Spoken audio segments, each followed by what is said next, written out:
찬양 감사합니다. 하나님께서 기쁘게 받으신 줄 믿고 우리의 마음에도 영적인 기쁨이 있는 줄로 믿습니다. 아마 많은 사람들은 하루를 시작하면서 오늘은 어제보다 더 나은 날이 되기를, 또 오늘은 어떤 일을 하든지 실수가 없이 완벽하게 일을 해내기를 다짐을 하면서 하루를 시작을 할 것입니다. 우리 마음 한편에 더 나은 나, 더 완벽한 삶을 향한 소망을 품고 우리는 살아갑니다. 그렇지만 하루를 마무리할 때 또 어떤 일을 끝나고 나면 우리 마음속에는 아쉬움과 후회가 있습니다. 운전대를 잡고 가다가 순간 욱하는 마음에 거친 말을 내뱉었던 그 모습을 돌아보며 후회하기도 합니다. 또 사랑하는 가족에게 좀 더 따뜻하게 말을 할 걸 하는 그러한 아쉬움도 우리 마음 가운데 있습니다. 또 일을 할 때 또 사람들을 만나서 이야기를 할 때 그때 그 말은 하지 말았어야 되는데 그거는 좀 이렇게 말을 했으면 더 좋았을 걸 하는 그런 아쉬움과 후회가 우리 마음 가운데 있습니다. 또 다른 사람은 모를지라도 우리 마음속 스스로에게 그것은 내가 좀 부끄러운 생각이었다, 내가 그것을 좀 시기했구나 하는 그런 마음 때문에 스스로 얼굴이 붉어지기도 한 것입니다. 바로 이것이 우리는 모든 것을 잘 해내고 싶고 완벽하게 해내고 싶지만 한 번도 그런 완벽함에 도달하지 못한 우리 인생의 솔직한 모습이기도 합니다.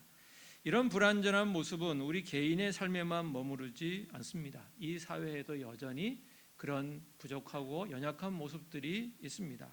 우리는 인공지능 시대를 열고 우주를 탐사하는 놀라운 문명을 기록했지만 지금도 여전히 세계 곳곳에서는 총성이 멈추지 않고 예측 불가능한 기후재앙 앞에서 두려워하고 좀처럼 나아지지 않는 경제 때문에 우리의 미래에 대해서 불안해하며 살아가고 있습니다. 여러분 뉴스를 통해 보셨겠지만 엊그제 저희 처음 들어본 우리 기관인데 국가정보자원관리원이라는 곳에 화재가 나서 정부 24 등 온라인 서비스와 우체국 업무가 중단이 되었다고 그럽니다. 그래서 우리 서류 민원, 무인 민원 발급기를 이용할 수가 없게 됐고, 또 추석을 앞두고 우리 우체국 택배도 이용하기 어렵게 됐고, 또 우체국 예금을 주 은행으로 했던 사람들은 돈을 찾지도 못한 그러한 상황 가운데 있다고 합니다. 그리고 세금도 낼 수가 없고요, 또 교통범칙금도 내고 싶어도 못 낸다 하는 그런 얘기가 있습니다. 이 모든 것은 한 가지 사실을 우리에게 분명히 증명합니다. 인간은 위대한 존재인 것은 같지만 결국은 유한하고 연약하고 불완전한 존재라는 것입니다. 완전하고 완벽한 분은 오직 천지를 창조하신 하나님 한 분밖에 없음을 확인하고 우린 그것을 다시 믿게 되는 것입니다. 이렇게 불완전한 현실 속에서 느끼는 공허함과 불안 그리고 죄책감을 해결하기 위해서 사람들은 저마다 자신의 방법을 찾아 나섭니다. 어떤 사람들은 힐링을 외치면서 여행을 떠나고, 어떤 사람들은 취미에 몰두하면서 그 괴로움을 잊어버리려고 합니다. 또 서점가에서는 자존감을 높이는 법, 스스로를 사랑하는 법을 알려주는 자기 개발서가 넘쳐나고 있고, 또 어떤 사람들은 SNS에서 좋아요와 인정을 통해서 자신의 존재 가치를 확인받으려고 합니다. 모두가 다 이런 것을 넘어서 더 나은 삶, 행복한 삶을 살기 위해서 몸부림을 치고 있습니다. 그런데 안타까운 것은 이러한 노력에도 불구하고 이러한 노력들은 우리에게 잠시의 위안은 줄지언정 근본적인 평안과 행복은 주지 못합니다. 그것은 마치 깊은 상처 위에 반창고만 붙이는 것과 같습니다. 증상은 잠시 가릴 수 있지만 그 속에는 계속 골마가고 있기 때문입니다. 성경은 이런 우리 인간 문제의 뿌리가 단순히 실수가 작거나 능력이 부족한 데 있지 않고 더 깊은 곳에 있다라고 진단하는데, 그것은 바로 창조주 하나님과의 관계, 그 관계가 단절된 상태, 우리 삶의 중심이 하나님이 아닌 다른 것을 올려놓은 바로 죄라고 성경은 진단하고 있습니다. 여러분, 성경에서 말하는 죄는 우리가 많이 들어본 것처럼 관역을 빗나가다라고 하는 원래의 뜻을 가지고 있습니다. 하나님이 원래 의도하신 그 목적, 하나님과 우리와의 원래 맺어야 되는 그러한 관계에서 빗나가 버렸다고 하는 것입니다. 다른 곳을 향해, 엉뚱한 곳을 향해서 활시위를 당기고 있는 사람들의 모습, 교만, 이기심, 미움, 거짓, 이 모든 문제들, 바로 하나님 중심이라는 것을 벗어난 하나님이 원하시는 그 모습으로 나아가지 못해서 하나님과의 관계가 깨어지고 하나님과의 관계가 어긋나고 주님과의 관계가 멀어진 그러한 상태, 그것이 바로 하나님이 말씀하시는 근본적인 원인이요 근본적인 이유라고 말씀하고 있습니다.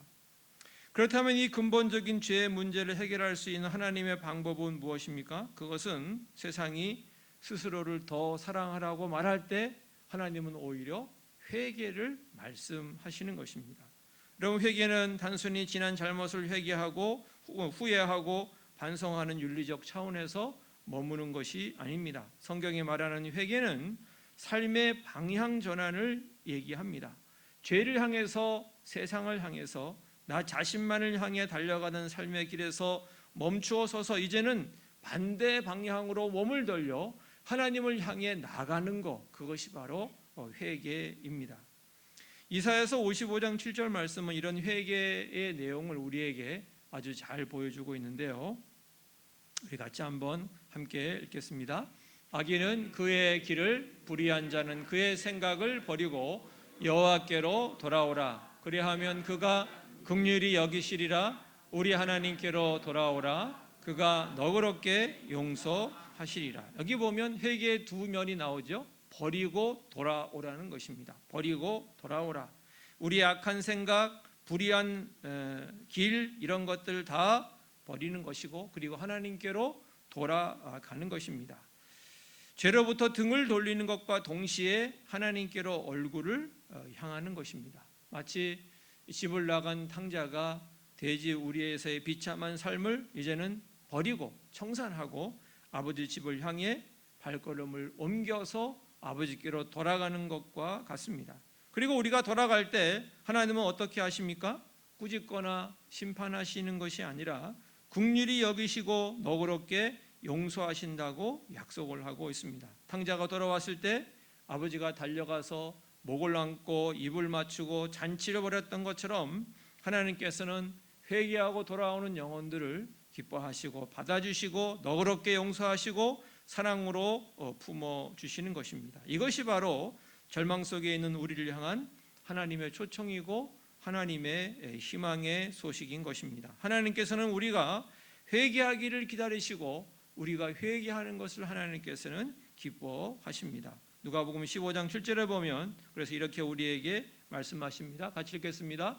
내가 너희에게 이르노니 이와 같이 죄인 한 사람이 회개하면 하늘에서는 회개할 것 없는 의인 99으로 말미암아 기뻐하는 것보다 더 하리라. 우리가 주님께로 돌아가는 것, 주님과 관계를 다시 온전히 회복하는 것, 그 회개를 하나님께서는 매우 기뻐하신다고 말씀하고 있습니다. 사랑하는 성도 여러분, 우리 모두 회개하기를 원합니다. 우리가 하나님과 관계가 멀어졌을 때, 하나님과의 관계가 깨어졌을 때, 우리가 잘못하고 부족하고 실수하고 연약함을 느끼고 부족함을 느낄 때, 우리 마음의 아쉬움과 상처와 고통으로 힘들어할 때 하나님께로 나아가고 하나님께로 다시 돌아가기를 원합니다. 거기에서 하나님이 주시는 은혜와 축복을 경험하는 저희 모두가 될 수 있기를 예수님의 이름으로 간절히 축복합니다. 그러면 하나님께서 기뻐하시는 회개는 구체적으로 어떻게 하는 걸까요? 하나님께서 기뻐하시고 원하시는 그 회개의 태도는, 회개의 자세는 어떤 것일까요? 예수님께서는 오늘 본문 말씀에서 성전이라는 같은 공간, 하나님이라는 같은 대상 앞에서 기도했지만 하늘과 땅처럼 다른 결과를 가져왔던 두 사람을 통해서 우리에게 가르쳐주고 계십니다. 먼저 여러분 바리새인을 한번 보시기 원합니다. 그는 당시 사회에서 존경받았던 종교 지도자였습니다. 그는 성전에 와서 당당하게 기도합니다. 그런데 그 기도를 가만히 살펴보면 좀 이상한 점이 있습니다. 기도에 하나님이라는 단어는 나오지만 그 기도의 중심에는 하나님이 아니라 자기 자신이 자리를 잡고 있다는 것입니다. 누가복음 18장 11, 11절에 보면 나는이라고 하는 말이 반복되고 있는데요. 같이 한번 읽어볼까요? 바리새인은 서서 따로 기도하여 이르되 하나님이여 나는 다른 사람들 곧 토색 불의 간음을 하는 자들과 같이 아니하고 이 세리와도 같이 아니함을 감사하나이다. 나는 일에 2번씩 금식하고 또 소득의 11조를 드리나이다 하고, 여기 보면 우리나라 성경에는 나는이 2번밖에 나오지 않지만 원문에는 나는이 계속 나옵니다. 하나님, 나는 다른 사람들과 같이 않습니다. 나는 이 세리와도 같이 않습니다. 나는 금식하고 나는 이 11조를 드립니다 라고 그런 이야기합니다. 사실 이것은 하나님께 드리는 기도가 아니라 하나님 앞에 나가서 자기 자신을 자랑하고 자신의 의로움을 내세우는 것입니다. 그리고 이 바리새인의 기도 안에는 무엇이 있냐면 하나님과 자신과의 어떤 그런 관계에 집중하기보다는 다른 사람들과 비교하면서 나는 저 사람보다 낫다, 나는 저 사람보다 훌륭하다, 나는 저 사람보다 하나님을 잘 믿고 있다 하는 걸 통해서 자신의 가치를 더 내세우는 모습을 볼 수가 있습니다. 여러분, 그렇지만 죄인의 대명사였던 세리의 모습을 한번 보기를 원합니다. 우리 18장 13절 말씀입니다. 같이 읽겠습니다. 세리는 멀리 서서 감히 눈을 들어 하늘을 쳐다보지도 못하고 다만 가슴을 치며 이르되 하나님이여 불쌍히 여기소서 나는 죄인이로소이다 하였느니라. 그는 감히 성전 안쪽으로 들어오지도 못하고 멀리 서서 기도합니다. 그는 부끄러움, 죄책감 때문에 감히 눈을 들어 하늘을 쳐다보지도 못하고 기도합니다. 그리고 가슴을 치면서 기도합니다. 모든 죄악이 자신의 마음에서 비롯되었음을 통감하며 그는 기도했습니다. 그의 입에서 나온 기도는 한 문장이었죠. 하나님이여 나를 불쌍히 여겨주십시오. 나는 죄인입니다 하는 것이었습니다. 여기 불쌍히 여겨달라고 하는 것은 단순히 동정해달라는 뜻이 아닙니다. 이 불쌍히 여기소서라고 하는 단어는 구약의 제사 용어에서 온 것으로 속죄 제물로 내 죄를 덮어주십시오라고 하는 그러한 뜻입니다. 그는 자신의 어떤 행위나 노력으로도 자신의 죄를 해결할 수 없다는 것을 알고 있었기 때문에 오직 희생 제물의 피와 같은 하나님의 절대적인 은혜와 자비만이 자신을 덮어주기를 그는 구하고 기도하고 있는 것입니다. 이 두 기도에 대한 예수님의 평가는 명확하고 단호하지 않습니까? 우리 18장 14절 말씀 우리 같이 읽겠습니다. 내가 너희에게 이르노니 이 사람이 의롭다 하심을 받고 그의 집으로 내려가느니라. 무릇 자기를 높이는 자는 낮아지고 자기를 낮추는 자는 높아지리라 하시니라.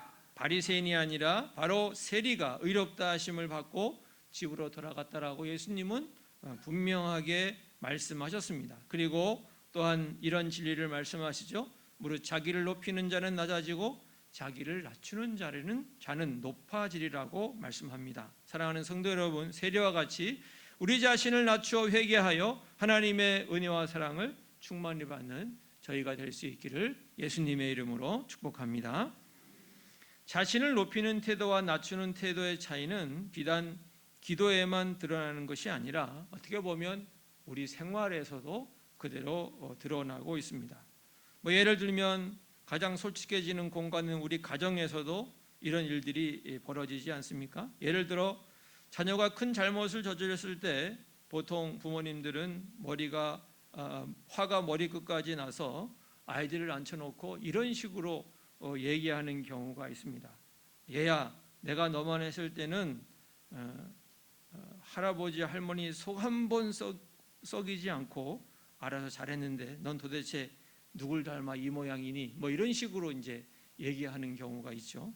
이것은 나는 너와는 다르다, 나는 너보다 낫다라고 하는 그 바리새인의 그러한 태도와 자세가 숨어 있는 것입니다. 자녀의 잘못을 바로 잡아주려는 마음보다 자녀와 비교를 통해서 자신의 의로움을 확인하고 싶어하는 마음이 앞서는 것입니다. 이렇게 부모들이 자녀를 대하게 되면 아이는 그 말을 들으며 잘못을 뉘우치기보다는 마음의 상처와 반항심만 쌓여 간다는 것입니다. 오히려 우리는 이렇게 오늘 세리처럼 기도해야 할 것입니다. 하나님 아버지, 오늘 제가 아이에게 너무 심하게 했습니다. 제 안에 조급함과 분노를 다스리지 못하고 아이에게, 자녀에게 상처를 주었습니다. 자녀의 잘못을 꾸짖기 전에 부모로서 먼저 사랑으로 품어주지 못한 저의 부족함을 주님께 고백합니다. 이 연약한 죄인을 불쌍히 여겨주시고 내일은 더 따뜻한 사랑으로 우리 자녀를 안아줄 수 있는 지혜와 마음을 허락하여 주시옵소서. 이렇게 기도하며 나갈 때 우리는 오늘 본문의 세리와 같은 태도와 자세로 우리 자녀들을 하나님께서 원하시는 모습으로 양육해 가게 될 줄로 믿습니다. 여러분, 가정뿐만이 아니라 또 교회와 구역 안에서도 마찬가지입니다. 우리도 거기에서 잘못하면 교묘한 바리새인이 될 때가 있습니다. 특별히 기도 제목을 나누는 시간에 우리는 이렇게 기도 제목을 나눌 수도 있죠.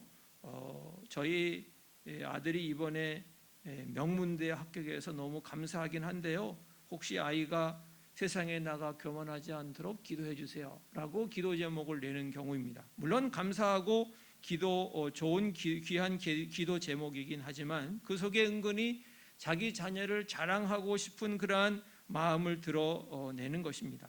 우리는 우리 스스로 돌아봐야 합니다. 기도 시간마저 내 의의를 드러내는 자기 자랑의 시간이 되는 것은 아닌가, 하나님께서 진정 원하시는 기도는 어떤 기도인가 하는 것을 우리 자신을 돌아봐야 할 것입니다. 그래서 우리는 오히려 이렇게 기도하는 것이 마땅할 것 같습니다. 하나님, 요즘 제 믿음이 바닥을 치는 것 같습니다. 기도하려고 앉아도 아무런 기도가 나오지 않고 제 마음의 기쁨이 사라졌습니다.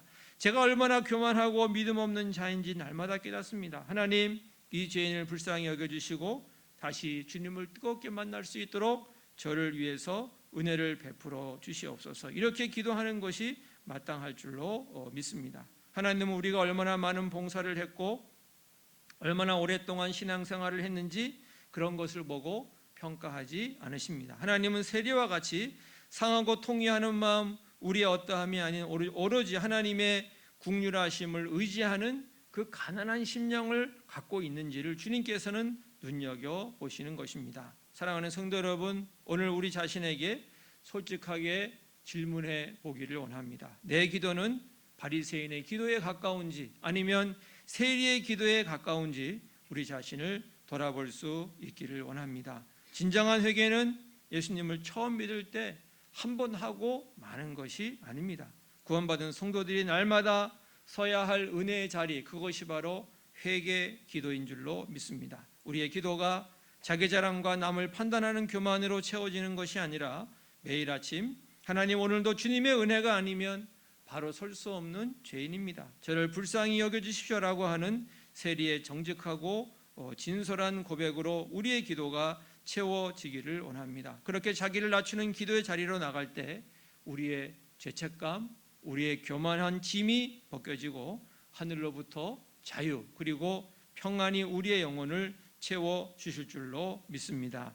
바리새인이 아닌 세리가 의롭다함을 받고 평안히 집으로 돌아갔던 것처럼 날마다 세리의 기도로 하늘문을 열고 하나님의 임재와 은혜 속으로 담대히 나아가는 저와 여러분 모두가 되시기를 우리 주 예수님의 이름으로 간절히 축복합니다. 기도하겠습니다. 하나님 아버지, 감사합니다. 오늘도 우리 말씀을 통해서 우리의 완악한 말, 우리의 교만한 마음, 우리의 높은 마음을 보게 하시고 돌아보게 하시니 감사를 드립니다. 세상의 인정과 나의 의를 자랑했던 바리새인의 모습이 바로 우리의 모습이었음을 고백합니다. 주님, 용서하시고 우리를 불쌍히 여겨 주시옵소서. 이제는 우리의 시선을 세상과 다른 사람에게 거두어 하나님께로 향하게 하시고 날마다 주여 이 죄인을 불쌍히 여기소서라고 세리의 기도로 주님 앞에 나가게 하여 주시옵소서. 그리하여 우리의 삶이 하나님의 은혜로 채워지는